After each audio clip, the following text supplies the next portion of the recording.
मसीह की हमारे प्रभु और उद्धारकर्ता यीशु मसीह के नाम में सजीव वाहिनी के सारे दर्शकों को सादर प्रणाम। ये हमारा हिंदी वर्चुअल लाइव सर्विस आप हर रविवार 8:30 बजे यूट्यूब और फेसबुक में देख सकते हैं। प्रभु कहते हैं, है परिश्रम करने वालों मेरे पास आओ, मैं तुम्हें विश्राम दूंगा। और कहते हैं, मैं तेरा बल और शक्ति हूँ, असंभव को संभव करने वाला भी मैं ही हूँ। चलिए इसी विश्वास के साथ कि हमारे निर्बलता में वो हमारा सामर्थ्य है, आज का ये कार्यक्रम शुरू करते हैं प्रार्थना से और कुछ गीतों से इस परमपिता की स्तुति आराधना करेंगे।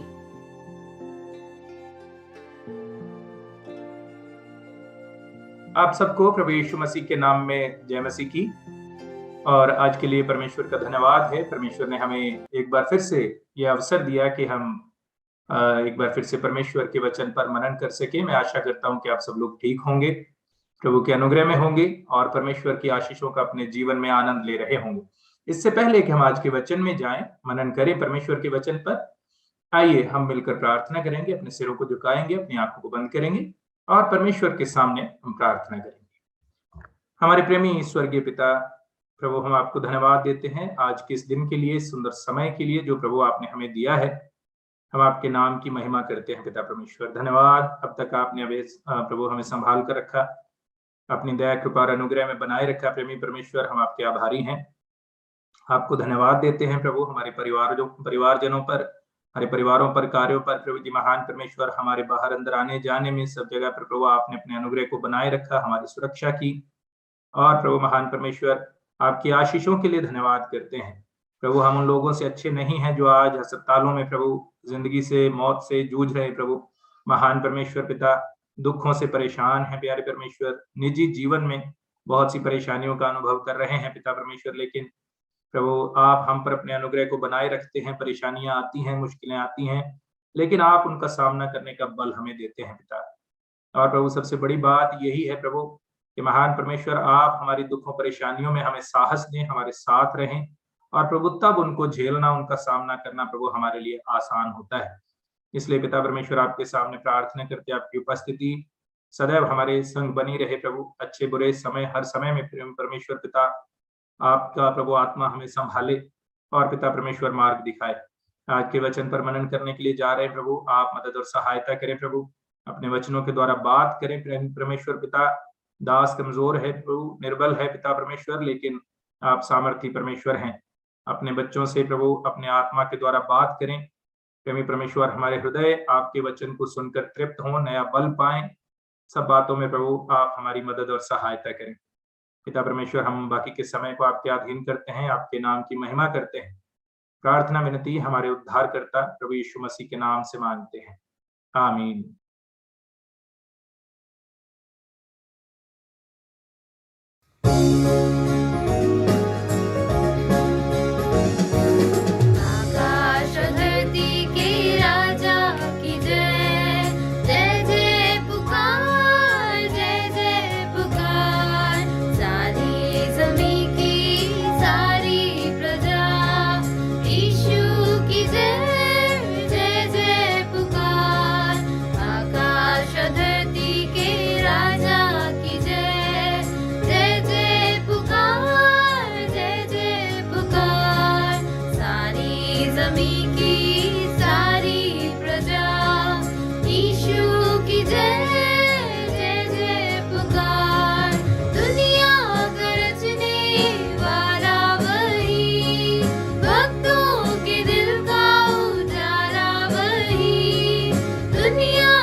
की जय जय जय पुकार।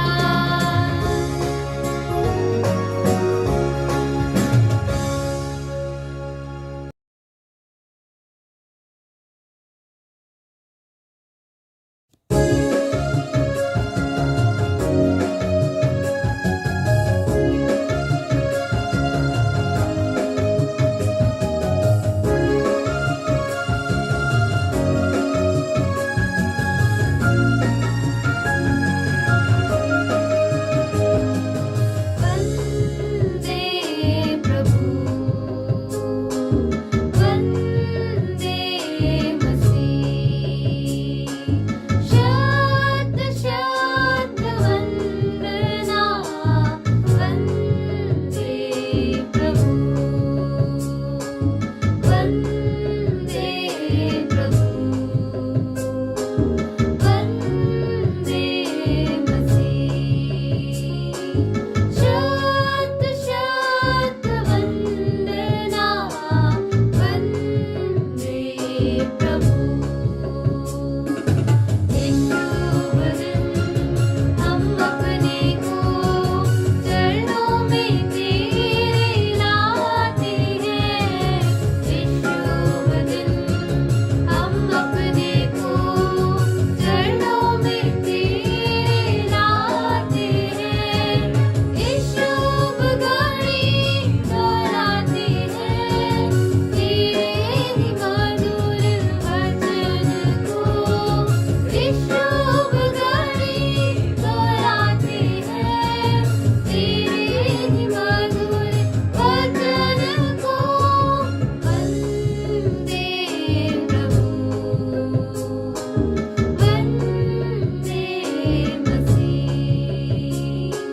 शत शत वंदना वंदे प्रभु। अर्पण करते हैं इस जीवन को वचनामृत दे शरणागत को। अर्पण करते हैं इस जीवन को वचनामृत दे शरणागत को। अपने में कर ले पूर्ण प्रभु। धन्य मसीह धन्य प्रभु। अपने में कर ले पूर्ण प्रभु। धन्य मसीह धन्य प्रभु। वंदे प्रभु वंदे मसीह। शत शत वंदना वंदे प्रभु वंदे प्रभु वंदे मसीह। शत शत वंदना वंदे प्रभु।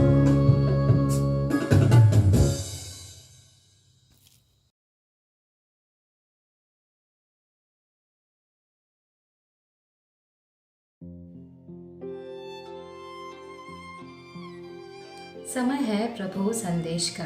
प्रभु अपने वचनों के द्वारा हमसे बात करते हैं। चलिए विश्वास के साथ सुनते हैं प्रभु के वचन उनके दास के द्वार। तो आइए हम आज के मनन के लिए पढ़ेंगे परमेश्वर के वचन में से यहोशू की पुस्तक और उसका 7 अध्याय। यहोशू की पुस्तक 7 अध्याय और उसका 10 से लेकर 12 पद हम पढ़ेंगे। यहोशू की पुस्तक 7 अध्याय और उसका 10 से लेकर और 12 पद हम पढ़ लेते हैं। यहाँ पर लिखा है, यहोवा ने यहोशू से कहा, उठ खड़ा हो जा, तू क्यों इस भांति मुंह के बल पृथ्वी पर पड़ा है? इस्राएलियों ने पाप किया है और जो वाचा मैंने उनसे अपने साथ बंधाई थी उसको उन्होंने तोड़ दिया है। उन्होंने अर्पण की वस्तुओं में से ले लिया, वरन चोरी भी की और छल करके उसको अपने सामान में रख लिया है। इस कारण इस्राएली अपने शत्रुओं के सामने खड़े नहीं रह सकते। वे अपने शत्रुओं को पीठ दिखाते हैं, इसलिए कि वे आप अर्पण की वस्तु बन गए हैं, और यदि तुम अपने मध्य में से अर्पण की वस्तु का सत्यानाश कर डालोगे, तो मैं आगे को तुम्हारे आगे सत्यानाश ना कर डालोगे तो मैं आगे को तुम्हारे संग नहीं रहूंगा। तो परमेश्वर का धन्यवाद है। परमेश्वर अपने इस वचन के पढ़े जाने पर आशीष दे और अपने आत्मा के द्वारा हम सब से बात करे। तो यहां पर हम पढ़ते हैं, परमेश्वर का दास यहोशू परमेश्वर के सामने प्रार्थना में पड़ा हुआ है, दुखी है और बहुत निराश है। इस समय में परमेश्वर अब तक इसराइलियों का उसकी अगुवाई में, उसके नेतृत्व में बहुत साथ देता आया है, और जो परमेश्वर ने उनके साथ जिस देश की प्रतिज्ञा की थी, यहोशू के माध्यम से, यहोशू के नेतृत्व में परमेश्वर उस देश पर उनका कब्जा करवा रहा है। परमेश्वर उनका भाग करके उन्हें वो देश दे रहा है। और यहोशू इस सारे जो उनका ये यात्रा थी, इसमें मूसा के मरने के बाद यहोशू उनका अगुवा है, और परमेश्वर यहोशू से बात करता है, उसे साहस देता है, उसे हिम्मत देता है, रास्ता दिखाता है, उसकी मदद करता है, और यहोशू एक के बाद एक जो राजाओं को हराते हुए आगे इसराइलियों के साथ मिलकर आगे बढ़ रहा है। और ऐसे ही उनकी यात्रा में रास्ते में एक शहर आता है, यरीहो, जिसके बारे में हम जानते हैं और आप सबने पढ़ा भी होगा। और वहां पर परमेश्वर उनको एक बहुत बड़ी विजय देता है। परमेश्वर यहोशू से कहता है कि यरीहो के चारों ओर चक्कर लगाएं, और परमेश्वर बिना कोई लड़ाई किए, किसी वजह से, कोई भी उनकी तरफ से उनके प्रयत्न के बिना, परमेश्वर उन्हें बहुत आसानी से वह शहर उनके हाथ में दे देता है। और सब लोग बहुत उत्साहित हैं। यहोशू बहुत उत्साहित है क्योंकि एक अगुवे के रूप में उसके नेतृत्व में परमेश्वर बहुत बड़ा कार्य कर रहा है, और जो परमेश्वर ने इतनी बड़ी प्रतिज्ञा अपने लोगों के साथ की थी, यहोशू के माध्यम से परमेश्वर उस प्रतिज्ञा को पूरा कर रहा है। तो यहोशू बहुत खुश है और बहुत उत्साहित है। और यरीहो को जीतने के बाद जो बहुत बड़ी विजय थी यहोशू के लिए और इसराइलियों के लिए, अगला जो नगर है जहां पर आगे उन्होंने जिसको जीतना है, वो ए नामक एक नगर है, और जो यरीहो की तुलना में देखे तो बहुत छोटा नगर है। और यरीहो पर जो विजय परमेश्वर ने दी वह बहुत बड़ी विजय थी, और इसलिए सब लोग बहुत आश्वस्त थे कि दूसरा जो आगे छोटा सा नगर है, ए नगर, वहां पर हम विजय जरूर प्राप्त कर लेंगे। और इसीलिए जब यहोशू कुछ लोगों को भेजता है कि वे जाएं और उस देश का भेद लेकर आएं, तो वो लोग आकर बोलते हैं कि सब लोगों को जाने की जरूरत नहीं, थोड़े बहुत लोग जाकर हम उस जगह को जीत सकते हैं। और ये सारी चीजें बहुत अच्छे से चल रही हैं। और तभी परमेश्वर की जो एक प्रतिज्ञा थी, जो परमेश्वर की एक आज्ञा थी, परमेश्वर ने आज्ञा दी थी कि जब यरीहो को नाश किया जाए तो वहां से कोई भी चीज ना ली जाए, कुछ भी, वहां का कोई भी व्यक्ति उस चीज को हाथ ना लगाए, वो सब कुछ पूरी तरह से नाश किया जाना चाहिए। परमेश्वर ने एक आज्ञा दी कि उनके पास वहां की कोई चीज ना हो। क्यों ना हो? क्योंकि परमेश्वर के लोग पवित्र हैं, और यरीहो को जो है परमेश्वर अपवित्र मानकर ये कहता है कि वहां की कोई चीज उनके पास नहीं होनी चाहिए। देखिए, परमेश्वर अपने लोगों से संपूर्ण पवित्रता की आशा करता है। क्यों परमेश्वर ने मना किया? मैं जब विचार कर रहा था इस चीज पर, तो मैं सोच रहा था, मेरे मन में बहुत बार सवाल आया और बहुत लोगों से कई बार बात हुई, और लोग इस चीज को बहुत परमेश्वर के विषय में नेगेटिव चीज मानकर चलते हैं कि एक प्रेमी परमेश्वर इस प्रकार की आज्ञा कैसे दे सकता है कि सब लोगों को मार दिया जाए, बच्चे, औरतें और जो जवान हैं, कोई भी चीज वहां पर छोड़ी ना जाए, और सब चीजों को नाश कर दिया। कैसे एक ऐसा परमेश्वर, जिसको हम प्रेमी परमेश्वर कहते हैं, जो सब मनुष्यों से प्रेम करता है, वह कैसे इस प्रकार की आज्ञा दे सकता है? तो जब मैं बहुत साल पहले इस बात पर विचार करता था और कुछ लोगों के संपर्क में आया जो इस तरह के सवाल उठाते थे, तो मेरे मन में भी ये सवाल उठाया कि सच में ये बात तो वो सही कहते हैं कि एक प्रेमी परमेश्वर ऐसा कैसे कह सकता है कि सब लोगों का नाश कर दिया जाए। और मैं इस चीज को, ये सवाल मेरे मन में रहा, और परमेश्वर ने फिर मुझे इसका उत्तर दिया कि परमेश्वर नहीं चाहता। क्यों परमेश्वर ने मना किया? क्योंकि वह चीजें परमेश्वर की दृष्टि में वो लोग अपवित्र थे, भ्रष्ट थे, और परमेश्वर नहीं चाहता था कि परमेश्वर के लोगों का उनके साथ कोई लेना देना हो। कोई भी भ्रष्टता की चीज, कोई भी अपवित्र चीज परमेश्वर के लोगों के संपर्क में आए, परमेश्वर नहीं चाहता था। क्यों? क्योंकि परमेश्वर इसराइलियों का निज परमेश्वर था, इसराइली उसकी निज प्रजा थे, और परमेश्वर के जो जो लोग परमेश्वर के हो गए हैं, परमेश्वर उनके जीवन में कोई भी ऐसी चीज नहीं चाहता जिसकी वजह से उनके जीवन में जरा सी भी मैल आए। हम सोने की बात करते हैं, हम जाते हैं सोना खरीदते हैं, हम खालिस सोना खरीदते हैं, खालिस सोना ढूंढते हैं। परमेश्वर ने आपको, मुझे, हम लोगों को चुना है जिन्हें परमेश्वर ने संसार से अलग किया है। परमेश्वर चाहता है कि संसार में हम खालिस सोना बने, हम में मैल नहीं हो, हम में मिलावट नहीं होनी चाहिए। और यही परमेश्वर अपने लोगों से, इसराइलियों से चाहता था कि वे खालिस लोग बने, उनमें मिलावट ना हो। इसीलिए परमेश्वर उन्हें ये मना करता है, इस बात के लिए ये आज्ञा देता है कि वहां की कोई भी अपवित्र चीज उनके बीच में ना आने पाए। और यही आज्ञा, इसी चीज को हम देखते हैं कि जब ए नगर में आया तो वहां पर परमेश्वर उन्हें ऐसी आज्ञा नहीं देता, लेकिन यरीहो के लिए परमेश्वर ने ऐसी आज्ञा दी थी। परमेश्वर नहीं चाहता था कि उनके जीवन में कोई भी ऐसी अपवित्र चीज आए। और जब यरीहो नगर को उन्होंने जीता, विजय पाई और बहुत खुश हैं, उत्साहित हैं, और फिर आगे ए नगर है जो छोटा सा नगर है, बहुत आश्वस्त हैं कि हम उसको भी जीत लेंगे। और फिर क्या हुआ कि जब उन्होंने ऐसा किया, वहां पर लड़ने के लिए गए, तो वहां उन्हें बुरी तरह से हार का सामना करना पड़ा। तकरीबन 36 लोग वहां पर मारे गए उनके, और जो ए नगर के जो लड़ने वाले लोग थे वो उनके पीछे पीछे भागे और बहुत दूर तक उनको भगाया और बहुत बुरी तरह से उनकी हार हुई। अब यहोशू एक अगुवे के रूप में परेशान है, निराश है, दुखी है, टूटा हुआ है कि परमेश्वर ऐसा क्या हो गया कि अभी हमने जीत हासिल की, इतनी बड़ी विजय तूने हमें दी, बिना लड़े तूने हमें विजय दी, परमेश्वर की आराधना करते हुए हमने विजय को पाया, और एकदम से हमें क्या है, इतनी बड़ी हार का सामना करना पड़ा। क्योंकि यहोशू उलझन में है, वो नहीं जानता कि इसके पीछे वजह क्या है, और इसीलिए वह परमेश्वर के सामने झुककर प्रार्थना करता है। हम जीवन में बहुत बार प्रार्थना हमारे लिए एक हथियार है, जो परमेश्वर ने बोला भी है हमें प्रार्थना करने के लिए, हम प्रार्थना करते हैं।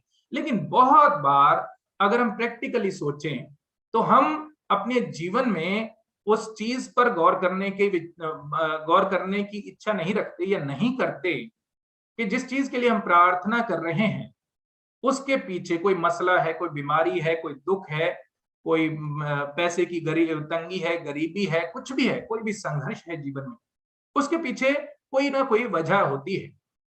और यहोशू जब परमेश्वर के सामने झुकता है तो प्रार्थना कर रहा है परमेश्वर से, परमेश्वर के आगे गिड़गिड़ा रहा है। अगर आप इसको यहाँ से पढ़े, 7 पद से, 7 अध्याय के 7 पद से पढ़े, तो वह परमेश्वर के साथ बहुत परमेश्वर से शिकायत भी कर रहा है कि परमेश्वर हमें पीछे ही रहने देता, यहाँ तक नहीं लेकर आता। क्यों ऐसा है? क्योंकि यहोशू वजह को नहीं जानता, और इसलिए वह परमेश्वर के सामने जब प्रार्थना करता है तो परमेश्वर यहोशू से क्या बात कहता है, परमेश्वर क्या जवाब देता है। परमेश्वर यहोशू से कहता है 10 पद में, यहोवा ने यहोशू से कहा, उठ खड़ा हो जा, तू क्यों इस भांति मुंह के बल पृथ्वी पर पड़ा है। परमेश्वर कह रहा है यह प्रार्थना का विषय नहीं है, यहां प्रार्थना की आवश्यकता नहीं है, यहां कुछ गड़बड़ी हुई है। इसराइलियों ने जिस चीज के लिए मैंने उन्हें आज्ञा दी थी कि ऐसा नहीं करना, उन्होंने ऐसा किया है, और इसलिए यहां पर तेरी प्रार्थना काम नहीं आएगी। पहले उठ और उस वजह को ढूंढ। प्रिय भाइयों बहनों, मैं हमेशा इस बात को कहता हूं, हम परमेश्वर के लोग हैं। परमेश्वर कभी नहीं चाहता कि परमेश्वर के लोग बीमारी में रहें, कभी नहीं चाहता कि परमेश्वर के लोग गरीबी में रहें, कभी नहीं चाहता कि परमेश्वर के लोग रात दिन संघर्ष करते रहें, कभी नहीं चाहता कि परमेश्वर के लोगों के घरों में लड़ाई झगड़े हों। परमेश्वर कभी नहीं चाहता कि उसके घरों के जो उसके लोग हैं उनके घरों के हालात खराब हों, उनके रिश्ते खराब हों, आपस में बने नहीं, बच्चे अनाज्ञाकारिता में चले, ऐसा कभी परमेश्वर नहीं चाहता। और अगर हम परमेश्वर के वचन में देखें तो परमेश्वर के जो लोग हैं, God's people have traditionally been wealthy. परमेश्वर कभी नहीं चाहता कि उसके लोग गरीब रहें। और ऐसा क्यों है, क्यों नहीं चाहता? क्योंकि परमेश्वर ने अपने लोगों को इसलिए चुना क्यों, ताकि उनके द्वारा उसका नाम फैले, उसके नाम की महिमा हो, लोग उनसे पूछें कि इनका परमेश्वर कौन है। यहाँ पर जब हम देखते हैं, जब इसराइली आगे बढ़ रहे थे तो लिखा है परमेश्वर का डर, इसराइलियों का डर, यहोशू का डर लोगों के, आसपास के दूसरे राजाओं के और आसपास के जो दूसरे लोग थे, जातियां थी, उनके मनों में समा गया। परमेश्वर अपने लोगों को ऊंचा देखना चाहता है, क्योंकि अगर परमेश्वर अपने लोगों को गरीबी में रखेगा, बीमारी में रखेगा, परमेश्वर उनकी दशा में से, उनको बुरी दशा में से नहीं निकालेगा, इसमें परमेश्वर की कोई महिमा नहीं। परमेश्वर नहीं चाहता कि आप दुख में रहें, वह नहीं चाहता आप गरीबी में रहें, वह नहीं चाहता आप लड़ाई झगड़ों में रहें, वह नहीं चाहता आपके पारिवारिक जो हालात हैं, आपके पारिवारिक जो रिश्ते हैं वह खराब हों, आप परेशान रहें, क्योंकि इससे परमेश्वर की महिमा नहीं होती। हमारी परेशानी में हम परमेश्वर के बारे में, अगर आप दुखी हैं, आप गरीबी में हैं, आप बीमारी में हैं, आप किसी को परमेश्वर के बारे में क्या गवाही दें? और परमेश्वर ऐसा नहीं चाहता कि आप गरीबी, दुख, बीमारी इन चीजों में रहें। परमेश्वर अपने लोगों को अच्छा रखना चाहता है, क्योंकि उसी में परमेश्वर की महिमा है। आप खुशी से परमेश्वर के बारे में दूसरों को बताएंगे और दूसरे आपके जीवन को देखकर आपकी बात पर विश्वास करेंगे कि ये जो बात कह रहे हैं अपने परमेश्वर के बारे में कि हमारा परमेश्वर विश्वास योग्य है, हमारा परमेश्वर चंगा करने वाला है, हमारा परमेश्वर हमें समृद्धि देने वाला है, हमारा परमेश्वर हमें सुख और सच्ची शांति देने वाला परमेश्वर है। जब उन चीजों को वो आपके जीवन में देखेंगे तब वो आपकी बात पर विश्वास करेंगे। लेकिन अब ऐसा होता क्यों नहीं? क्यों आज परमेश्वर के लोग, बहुत सारे लोग दुखों में, बीमारियों में, पैसे की तंगी में, परेशानियों में क्यों हैं? क्योंकि वो प्रार्थना करना तो जानते हैं, लेकिन अपने जीवन पर गौर करना और अपने जीवन की जांच करना नहीं जानते। यहाँ पर यहोशू प्रार्थना कर रहा है, लेकिन परमेश्वर कह रहा है अपने लोगों को जांच, अपनी स्थिति को जांच कि वहां पर कोई गड़बड़ हुई है। यहाँ प्रार्थना की नहीं, यहाँ पहले अपने आप को जांचने की आवश्यकता है। परमेश्वर व्यवहारिक जीवन पर बहुत जोर देता है। जब नए नियम में हम देखते हैं, प्रभु ने कहा जब तू भेंट चढ़ाने के लिए आए तो सबसे पहले अपने भाई के साथ मेल कर और फिर आकर भेंट चढ़ा। आत्मिकता को परमेश्वर बाद में रखता है, पहले हमारा जीवन परमेश्वर कहता है सही होना चाहिए। और यहाँ पर जब हम देखते हैं, परमेश्वर ने यहोशू से भी कहा, परमेश्वर कहता है कि परमेश्वर कभी नहीं चाहता कि उसके लोग गरीबी में, परेशानी में रहें। और यदि हमारे जीवन में ऐसा कोई दुख है, परेशानी है और बहुत लंबे समय से हम उससे जूझते आ रहे हैं, तो यहोशू के समान हमें प्रार्थना तो करनी चाहिए, लेकिन अपने जीवन की जांच करना भी जरूरी है। यहोशू नहीं जानता था कि इसके पीछे की वजह क्या थी, क्यों वो लोग इतनी बुरी तरह से वहां पर हारे थे। लेकिन परमेश्वर उससे कहता है 10 पद में, यदि हम पढ़े, यहाँ पर लिखा है यहोशू 7 अध्याय और उसके 10 पद में परमेश्वर कहता है, उठ खड़ा हो जा, तू क्यों इस भांति मुंह के बल पृथ्वी पर पड़ा है? इसराइलियों ने पाप किया है। 11 पद, इसराइलियों ने पाप किया है और जो वाचा मैंने उनसे अपने साथ बंधाई थी उसको उन्होंने तोड़ दिया है। उन्होंने अर्पण की वस्तुओं में से ले लिया, वरन चोरी भी की और छल करके उसको अपने सामान में रख लिया है। तो परमेश्वर कह रहा है कि यह जो तुम्हारी हार हुई है, पराजय हुई है, इसके पीछे एक वजह है, और वजह यह है कि तुम्हारे जीवन में, तुम्हारे मध्य में पाप आ गया है। जो मैंने कहा था नहीं करना, वही किसी ने किया है। और यहोशू को परमेश्वर इस प्रकार से कहता है कि उसकी जांच की जाए और पता लगाया जाए कि वह कौन है और क्या हुआ है। और जब यहोशू इस चीज को देखता है, हमें क्या शिक्षा मिलती है इससे, कि हमारे जीवन में यदि हम दुख में हैं, शरीर में बीमारी है, तो हो सकता है आप अपने शरीर को परमेश्वर के लिए जितना चाहिए इस्तेमाल करना परमेश्वर के सामने, परमेश्वर के लिए नहीं करते हैं। आप देखिए परमेश्वर के लिए क्या मेहनत करते हैं। और यदि हम पैसे की तंगी में, बहुत सारे लोग, मुझे कई बार प्रार्थना विषय सुनने को मिलता है, ब्रदर हम बहुत कमाते हैं, काम बहुत है, पैसा आता भी है, लेकिन जाता कहां पर है ये पता नहीं चलता। क्या परमेश्वर का जो हिस्सा है, परमेश्वर के साथ जो परमेश्वर ने आज्ञा दी है, जो परमेश्वर के साथ हम प्रतिज्ञा करते हैं कि परमेश्वर अपनी कमाई का दशमांश, जो भी दान, जो भी हम परमेश्वर के सामने खुशी से मानते हैं, क्या उसे देते हैं? यदि पैसे की परेशानी है, आर्थिक तंगी में है, क्या कहीं इसकी वजह यह तो नहीं कि हम परमेश्वर का चुरा रहे हैं? मैं किसी को सुन रहा था, बहुत अच्छे ढंग से उन्होंने कहा, बहुत सारे ऐसे लोग हैं जो चोरी की मोटरसाइकिल चला रहे हैं, बहुत सारे ऐसे लोग हैं जो चोरी के घर में रह रहे हैं, बहुत सारे ऐसे लोग हैं जो चोरी की गाड़ी चला रहे हैं। और वो कौन सी चोरी है, किसकी चोरी है? परमेश्वर की चोरी।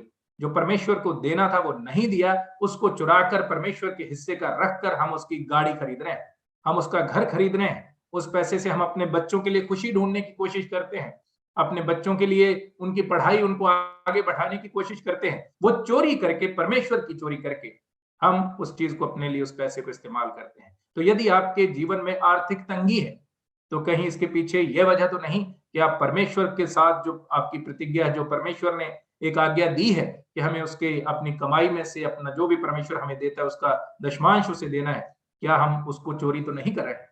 यदि शरीर में दुख तकलीफ है, क्या हम अपने शरीर को जितना परमेश्वर के लिए इस्तेमाल करना चाहिए, प्रार्थना में, संगति में, वचन पढ़ने में, अपने शरीर को, अपने तन मन को जो परमेश्वर के कामों में लगाना चाहिए, क्या उतना करते हैं? कहीं यह वजह तो नहीं। यदि परिवार में परेशानी है, रिश्तों में कड़वाहट है, बच्चों के साथ परेशानी है, पति पत्नी के साथ परेशानी है, क्या आप मिलकर जो परिवार के रूप में परमेश्वर के सामने हमें समय बिताना चाहिए, परमेश्वर को जो जगह परिवार में देनी चाहिए, क्या वो दे रहे हैं? क्या हम मिलकर प्रार्थना कर रहे हैं? क्या हम मिलकर वचन पढ़ रहे हैं, मिलकर संगति कर रहे हैं? तो कोई ना कोई वजह जरूर हमारे जीवन में होती है, जिसकी वजह से यदि बहुत लंबे समय तक हम परेशानी में पड़े रहते हैं, तो उसको जांचने की आवश्यकता है। यहोशू को इस बात का कोई ज्ञान नहीं था कि क्या हो, लेकिन परमेश्वर उससे कहता है कि इस्राएलियों ने पाप किया है, कोई वजह है जिसकी वजह से तुम लोग इस परिस्थिति में हो, और उस वजह को ढूंढो। और फिर क्या कहता है आगे, इस्राएलियों ने पाप किया है और जो वाचा मैंने उनसे अपने साथ बंधाई थी उसको उन्होंने तोड़ दिया है। जो परमेश्वर ने उनके साथ वाचा बांधी थी, जो परमेश्वर ने उनसे बंधाई थी, उसको उन्होंने तोड़ दिया था। और फिर आगे लिखा है, उन्होंने अर्पण की वस्तुओं में से ले लिया, वरन चोरी भी की और छल करके उसको अपने सामान में रख लिया है। इस कारण इस्राएली अपने शत्रुओं के सामने खड़े नहीं रह सकते। जीवन में इसलिए आशीष नहीं है, इसलिए जीवन में तरक्की नहीं है, इसलिए हम आगे नहीं बढ़ रहे हैं, इसलिए हमारे जीवन में शांति नहीं है, इसलिए हमारे पैसे में आशीष नहीं है, क्योंकि उसके पीछे एक वजह है। जो परमेश्वर ने हमें हर चीज के लिए, जो परमेश्वर ने हमारे जीवन में दिया है, चाहे वो हमारे बच्चे हों, चाहे हमारा पैसा हो, चाहे हमारे जो भी संसाधन हो, हमें परमेश्वर ने उनके प्रबंधक बनाया है। मालिक परमेश्वर है, और इसलिए परमेश्वर कहता है कि इसके पीछे कोई वजह है कि तुम्हारे जीवन में ये चीज नहीं है। और हमें प्रियो अपने आप को जांचने की आवश्यकता है। यदि हम दुख में हैं, परेशानी में हैं, उसके पीछे की वजह क्या है? परमेश्वर नहीं रखना चाहता। परमेश्वर हमें दुख में, परेशानी में, आर्थिक तंगी में नहीं रखना चाहता, लेकिन हमें जांचने की आवश्यकता है। हम प्रार्थना करते हैं, बहुत अच्छी बात है, प्रार्थना करनी चाहिए, लेकिन उसके साथ साथ परमेश्वर व्यवहारिक जीवन पर भी जोर देता है। हमें जांचना है अपने आप को कि हमारा जीवन कैसा है। यदि चलते चलते परमेश्वर के साथ आप चल रहे हैं, बहुत अच्छा आपका जीवन है, और आपके जीवन में कोई परेशानी आ गई, उसके पीछे दो वजह हो सकती हैं। आपके जीवन में दुख आ गया, बीमारी आ गई, उसके पीछे दो वजह हो सकती हैं। पैसा, आप बहुत अच्छा प्रभु में चल रहे हैं और आप प्रभु ने बड़ी आशीष दी है, और अचानक से आपके जीवन में पैसे की तंगी आ गई, आप कर्जे में डूब गए, तो उसके पीछे की दो वजह हो सकती है। या तो हम अपने निर्णय जो हम करते हैं जीवन में, हमने कोई ऐसा फैसला किया जिसका फल हमें भुगतना पड़ रहा है, उसकी वजह से परेशानी आई है। या फिर हम परमेश्वर के साथ अच्छा चलते हैं, परमेश्वर पर बहुत विश्वास है, आपको विश्वास है कि आपका जीवन परमेश्वर के साथ बिल्कुल सही है, लेकिन फिर भी परेशानी आ गई, तो उसके पीछे भी एक वजह हो सकती है। वो परमेश्वर की वही वजह जो अय्यूब के जीवन में थी, उसके विश्वास को परखने के लिए, अब्राहम के जीवन में थी, उसके विश्वास को परखने के लिए। तो या तो आपकी अपनी वजह है, जिस वजह से, जैसे यहाँ पर है, उनके जीवन में उनकी अपनी वजह थी, क्योंकि उन्होंने पाप किया और परमेश्वर ने उनके जीवन में उस पराजय को आने दिया। और दूसरी वजह, यदि हमारे जीवन में कोई ऐसे परेशानी आती है, कोई हमें तंगी वाली बात आती है, कोई हमारे जीवन में ऐसा कुछ होता है जो हमें दुखी करता है, उसके पीछे या तो अब्राहम की तरह, अय्यूब की तरह हमारे विश्वास को, हमारे जीवन को जांचने की वजह हो सकती है, जो परमेश्वर करता है, और वो ज्यादा देर नहीं रहता। परमेश्वर उसमें से निकलने का हल बहुत जल्दी कर देता है। लेकिन यदि हमारे अपने निर्णयों की वजह से, हमारे अपने किसी पाप की वजह से, अपनी गलती की वजह से हमारे जीवन में दुख आता है, तो जब तक हम उसे मानते नहीं है, जब तक हम उसे जांचते नहीं है, जब तक हम उसे अपने जीवन में से दूर नहीं करते, परमेश्वर के सामने अपनी गलती को नहीं मानते और उस चीज को हटाने की, जीवन में से निकालने की कोशिश नहीं करते। उदाहरण के लिए, यदि आप परमेश्वर के पैसे की चोरी करते हैं, जब तक आप उस चीज को सुधारते नहीं है कि परमेश्वर, मैं तेरे अब तक चोरी करता आया हूं, और तेरा पैसा जो तुझे देना है, जो मेरी जिम्मेदारी है एक विश्वासी के रूप में, आभार के रूप में, धन्यवाद के रूप में, यदि मैं उसकी चोरी करता आया हूं, तो मैं उसको सुधार करने के लिए, उसका सुधार करने के लिए, उससे अपने जीवन से इस कमी को दूर करने के लिए तैयार हूं। तू मेरी सहायता कर।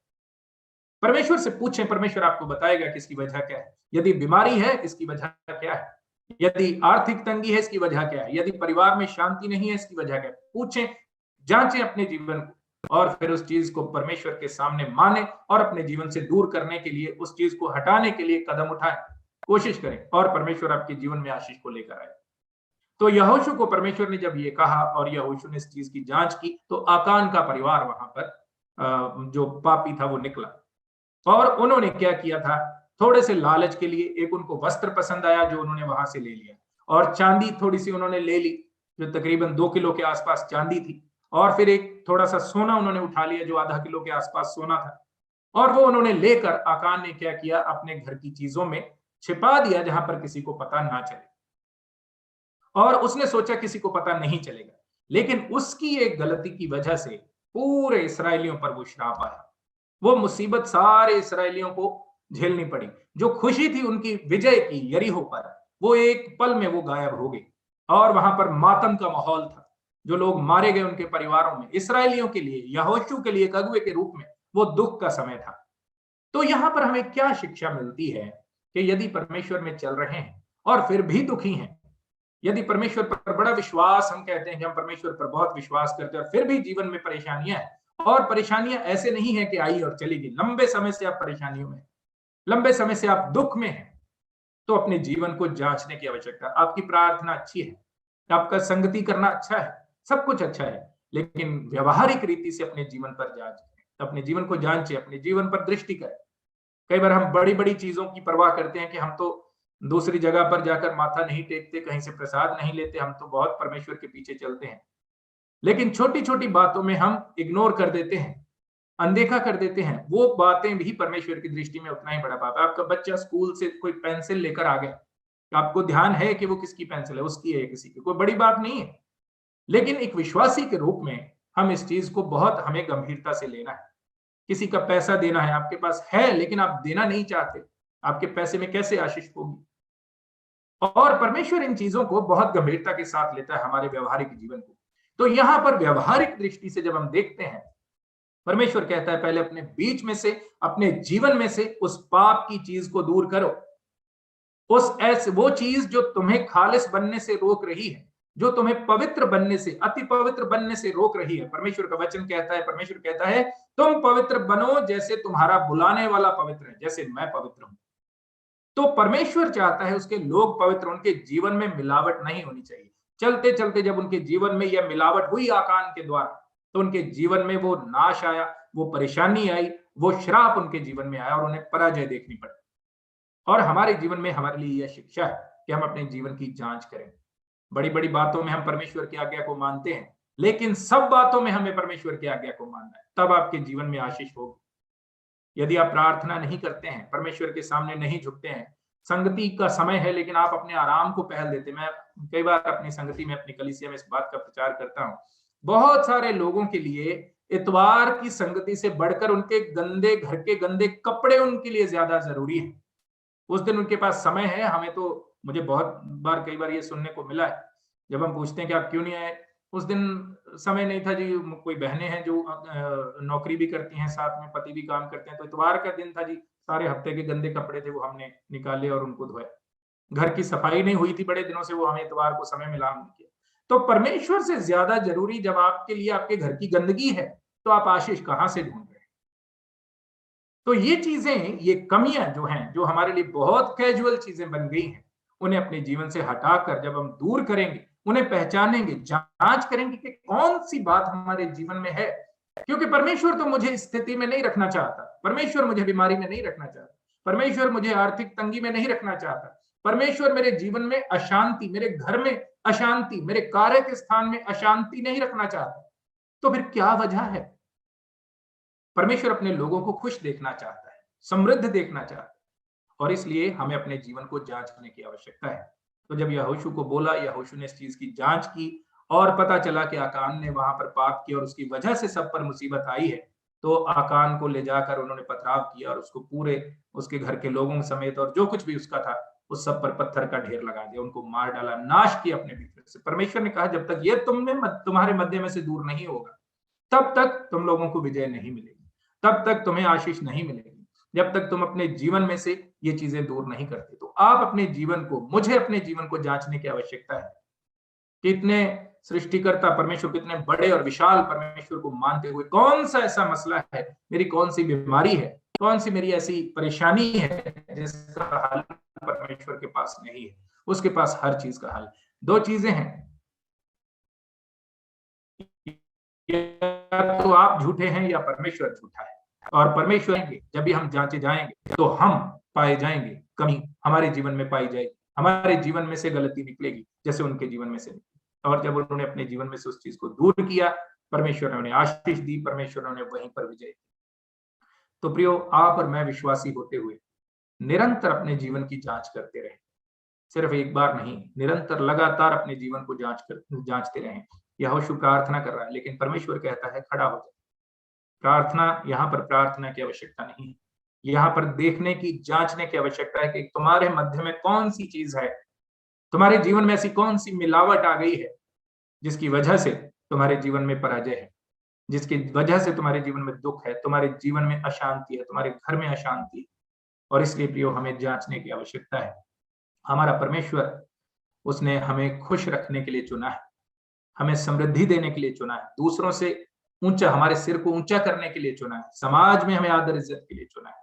लेकिन यदि हम अपने दुख में, बहुत सारे मसीही दुखी हैं आज के समय में, है ना, और वे इसी वजह से आप देखते हैं निरंतर हमारे लिए प्रार्थना की, बहुत सारे लोग प्रार्थना विषय देते हैं, हमारे आत्मिक जीवन के लिए प्रार्थना करें, हम प्रभु में बढ़ें, हम आत्मिक जीवन में बढ़ें। मेरी प्रार्थना तब काम करेगी जब आपकी कोशिश होगी, जब आप खुद सुबह उठकर प्रभु के सामने झुकने के लिए तैयार नहीं, खुद वचन को छूने के लिए तैयार नहीं है। जैसा मैंने कहा, इतवार की संगति के दिन आपके लिए अपने घर के छोटे मोटे काम जरूरी है, कोई रिश्तेदार जरूरी है, तब आप मेरी प्रार्थना से क्या आशा करते हैं, अपने पासवान की प्रार्थना से क्या आशा करते हैं कि उनकी प्रार्थना से आपका आत्मिक जीवन बढ़ेगा? तब बढ़ेगा जब आप कोशिश करेंगे, तब उनकी प्रार्थना भी आपके काम आएगी। और इसलिए प्रियो, अपने जीवन को जांचें।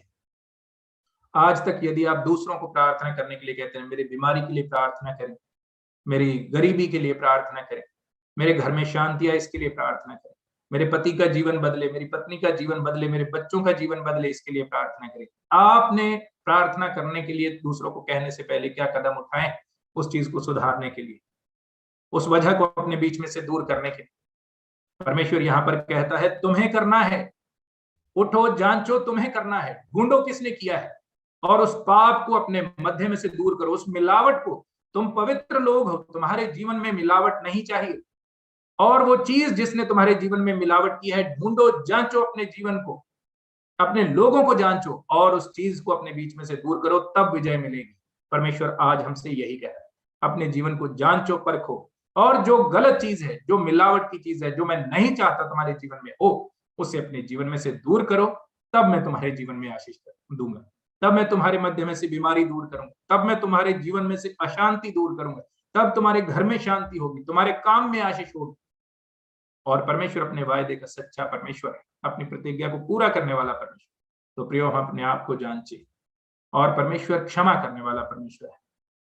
अपने आप को जांच कर, जो भी आपको अपने जीवन में वो चीज, वो कमी दिखाई देती है, वो मिलावट की चीज दिखाई देती है, जो आपको खालिस सोना बनने से रोकती है, जो आपको प्रभु ने कहा तुम पृथ्वी के नमक हो, और हमें, हमारे अंदर वो स्वाद तभी बना रहेगा जब हम अपने गुण को बनाए रखेंगे, हमें मिलावट नहीं होनी चाहिए। और परमेश्वर ऐसा चाहता है कि उसके लोग खालिस बने, उसके लोग पवित्र बने, और जब हम पवित्र बनेंगे, खालिस बनेंगे, हमारे जीवन में परमेश्वर की आशीष होगी, हमारे शरीर में तंदुरुस्ती होगी, हमारे कार्य में आशीष होगी, हमारे घर में शांति होगी, हमारे रिश्तों में मिठास होगी।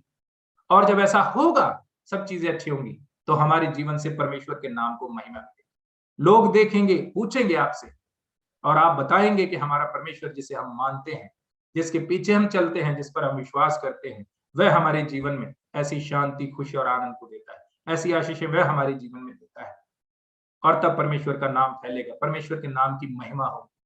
और यही वजह थी, परमेश्वर अपने लोगों को पवित्र चाहता है, ताकि वह उन्हें आशीष दे सके, उन्हें बढ़ा सके, उन्हें अच्छा रख सके, और वह उनके नाम, उसके नाम की गवाही दूसरों को दे कि यह हमारा अच्छा भला परमेश्वर है जो हमारे जीवन में इन चीजों करता है। लेकिन कई बार हमारी गलतियां, हमारी मिलावट की चीजें हमारे जीवन में, हमारे पाप, कोई ऐसी बातें जिन्हें हम दूसरों से छिपा कर रखते हैं, वो हमारे जीवन में आशीषों को रोकती हैं। वो चीजें हमारे जीवन में दुख, बीमारी को निरंतर बनाए रखती हैं, और फिर परमेश्वर के नाम का फैलना नहीं हो पाता। हम दूसरों को गवाही नहीं दे सकते। आपके मुंह की गवाही पर कोई विश्वास नहीं करेगा यदि आपका जीवन दुखी देखेगा।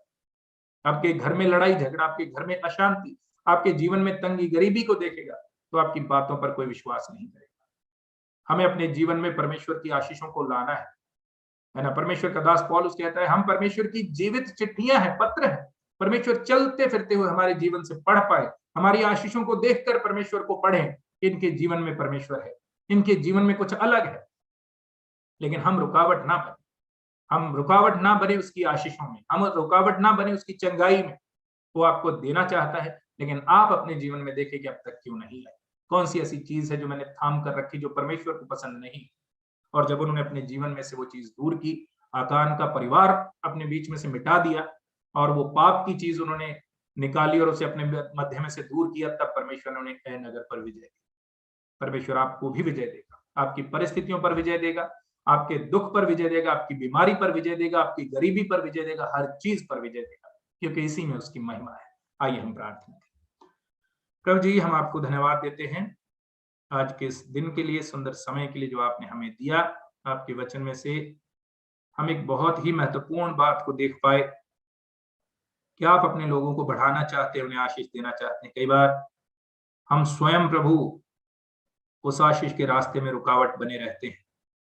हमारे जीवन में ऐसी चीजों को हम थामे रखते हैं, ऐसी आदतों को पकड़े रहते हैं जो हमारे जीवन में आपकी आशीषों के रास्ते में रुकावट बनती है, हमारे जीवन में आपकी चंगाई के रास्ते में रुकावट बनती है, हमारे जीवन में आपकी शांति के रास्ते में रुकावट बनती है।